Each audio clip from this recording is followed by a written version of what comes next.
Fun Oliver finds a home. ये chapter मैंने आपको जैसे बताया ही था अपनी प्रीवियस वीडियो में, लिया गया है एक फेमस नॉवल ओलिवर ट्विस्ट से और इसे लिखा है चार्ल्स डिकेंस ने। ठीक है, और ये चैप्टर है ओलिवर के बारे में। एक पुअर लड़का जो लंदन की स्ट्रीट्स पे रहता है, एक्चुअली एक ऑर्फन बॉय है, गरीब है, इसके पास कोई घर नहीं है, ये अनाथालय में ही रहता है। और वे अनाथालय से भाग जाता है क्योंकि इसे वहाँ पे बहुत ज़्यादा एडजस्टमेंट करना पड़ता है, खाने के लिए, पीने के लिए, रोटी के लिए, हर चीज़ के लिए। और एक बार एक एक्सीडेंट हो जाता है इसका, जिसमें उसकी हाथ पे चोट लग जाती है। और दो लेडीज़ जो कि मिसेस मेली बड़ी हैं और उनकी यंग नीस है रोज़, जो उससे डिसाइड करती हैं कि उसकी हम देख रेख करेंगे। और ये चैप्टर है कि ओलिवर वहाँ पे क्या एक्सपीरियंस करता है जब वो मिस मेली के यहाँ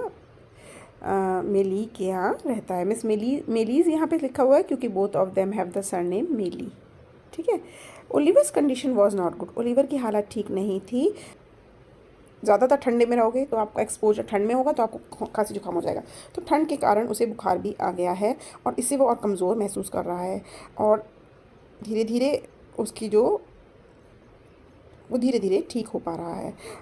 ही began to express how deeply he felt the goodness of the two ladies. वो ये दिखाना चाह रहा है कि वो कितना ज़्यादा थैंकफुल है उन दो लेडीज़ के अच्छे व्यवहार की वजह से, जिसकी वजह से वो आज यहाँ पर है। वो उनको बताता है कि वो जल्दी से ठीक होना चाहता है और ठीक होने के बाद वो अपना ग्रैटिट्यूड, अपना थैंक उन्हें देना चाहता है कि वो बहुत ही ऑब्लाइज है। उसकी केयर आज तक किसी ने करी नहीं है, ऑर्फन में रहता था, यहाँ उसे इतना ज़्यादा लव मिल रहा है। मिसेस मेली एक मदर की तरह हैं और यंग गर्ल रोज़, जिससे वो बहुत अट्रैक्टेड है, उनकी तरह वो बहुत ही ऑब्लाइज है और बहुत ग्रैटिट्यूड उन्हें देना चाहता है।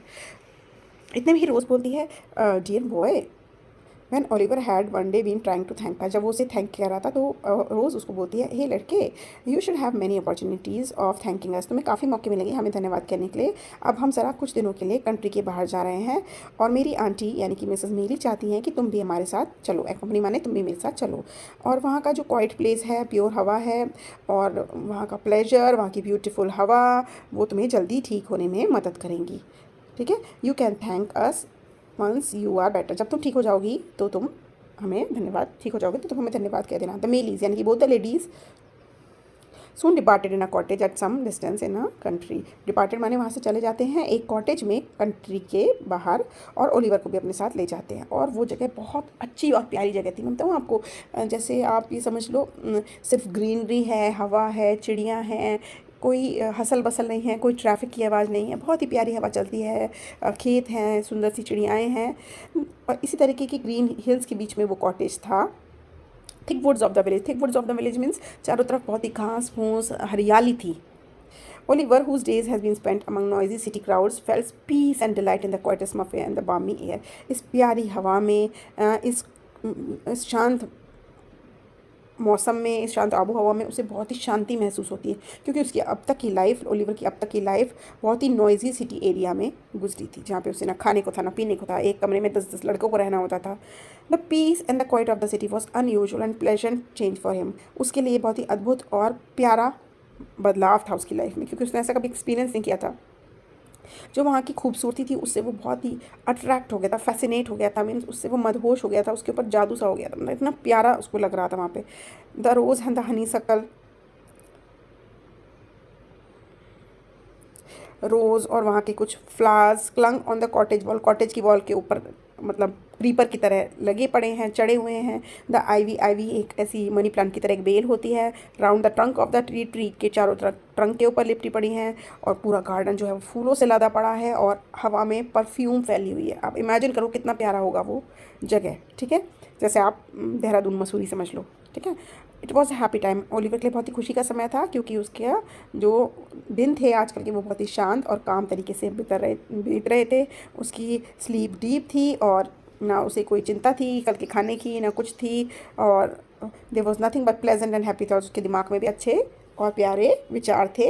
मतलब ये लाइफ उसकी लाइफ की बिल्कुल ऑपोजिट थी जो उसने बिताई है।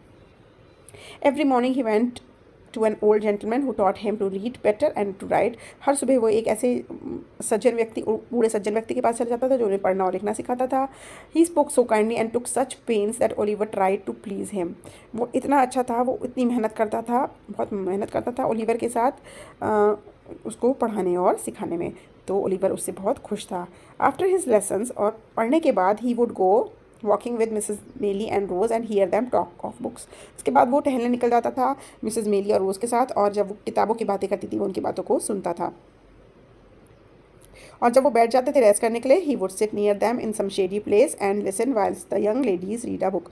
और जब वो दोनों थक जाती थी, बैठ जाती थी किसी पत्थर पे, तो वो भी थोड़ी दूर उनकी बैठ जाता था और उनकी बातें सुनता था. और जो वो किताबों की बातें पढ़ती थी, किताबें पढ़ती थी या किताबों की बातें करती थी. Once he return, Oliver had his own lessons to prepare for the next day. जब वो आ जाते थे तो अगले दिन का वो फिर से अपना लेसन तैयार कर लेता था कि अगले दिन से क्या क्या करना है. At this he would work hard in a little room which looked into a garden till evening fell. फिर उसके बाद वो अपने छोटे से कमरे में पहुंच जाता था, क्योंकि वो तो कॉटेज था ना, जो कि गार्डन की तरफ फेस करा हुआ था और हर समय वहाँ गार्डन की दिख सकता था, मतलब विंडो से गार्डन दिखता था. Then the ladies would walk out again and he would go with them. He listen with pleasure to all this and. फिर से वो उन लेडीज़ के साथ टहलने निकल जाता था जब भी वो बाहर जाती थी, और बहुत ही मज़े से वो बातें सुनता था जो वो कहती थी. उसको बहुत अच्छा लगता था कि अगर if they wanted a flower, वो क्योंकि एक लड़का था, वो वहाँ तक पहुँच जाता था उचक के कूद कर और डाली को पकड़ कर और भाग कर कूद कर जैसे भी हो वो फूल लेके उनके लिए आता था. He was quick about these. वो इन चीज़ों के लिए करने में बहुत ही फटाफट काम करता था. जब काफ़ी अंधेरा हो जाता था वो लोग घर आ जाते थे. Rose would sit down to the piano. Rose piano पे की सीट पर बैठ जाती थी और खूब अच्छा सा प्यारा सा म्यूज़िक बजाती थी पियानो पर शाम को. और एक कुछ ट्यून बजाया करती थी या ओल्ड सॉन्ग्स गाती थी, जो कि उसकी आंटी को सुनना बहुत पसंद था. और इस समय there would be no candles lighted at such times as these and Oliver would sit by one of the windows listening to the sweet music in a perfect rapture. और there would be no candles lighted at such time. और उस समय कोई मोमबत्ती के भी जलाने के लिए नहीं था उठता था, क्योंकि ओलिवर वहाँ बैठ जाता था विंडो के किनारे और स्वीट म्यूजिक को सुनता रहता था. परफेक्ट वहाँ पे एटमॉस्फियर था. Each morning Oliver was awake. हर शाम को ओलिवर वहाँ पे जल्दी उठ जाता था. 6 o'clock तक बाहर निकल के ही रोम्ड फार एंड वाइड, दूर तक वो जाता था और ढूंढता था कि सर्चिंग द फील्ड्स, और फील्ड्स में हेजेस में वो फ्लावर के गुच्छे ढूंढता था और वो फ्लावर के गुच्छे कलेक्ट करके घर को ले आता था और सुबह के ब्रेकफास्ट की टेबल पर वो उन्हें सजा लिया करता था उन फ्लावर्स को. After he completed his little task, Oliver would be busy with other things. There are usually some little things to be done in the village. और फिर वो विलेज के कुछ कामों में बिजी हो जाया करता था. Sometimes he would join children in the village playing cricket on the green. खेतों में और हरियाली वाले ग्राउंड्स में वो बच्चों के साथ कभी क्रिकेट खेलने लगता था. If nothing else was going on, there was always something to do in the garden or around the plants. अगर कुछ भी नहीं होता था तो गार्डन में ही इतना काम था, इतने फूल पौधे थे उनकी देखरेख करने के लिए, और वो टाइम बिताता था. To this Oliver applied himself with hearty good wills. और ये सब काम वो अपने पूरे मन से करता था, इच्छा से खुश होकर करता था. There was something he had learn from this teacher. He knew everything about gardening. और उसे अपने टीचर से काफ़ी कुछ सीखा था गार्डनिंग के बारे में. उसे गार्डनिंग के बारे में सब कुछ पता था. Oliver was generally busy in these activities until Rose walked out to see what he was doing. वो इन कामों में व्यस्त रहता था जब तक रोज़ बाहर आती थी और देखती थी आखिर वो कर क्या रहा है. And then she would look around all he had and praise him for how well he had done that. फिर वो ये सब देखकर बहुत खुश होती थी और उसकी तारीफ़ करती थी जो भी उसने सब किया है. सो 3 months ग्लाइडेड अवे. इसी तरीके से पता ही नहीं चला कब 3 महीने निकल गए. These 3 months were pure Joy for Oliver. और उसके लिए बहुत ही ज़्यादा प्लेजर भरे ये दिन थे.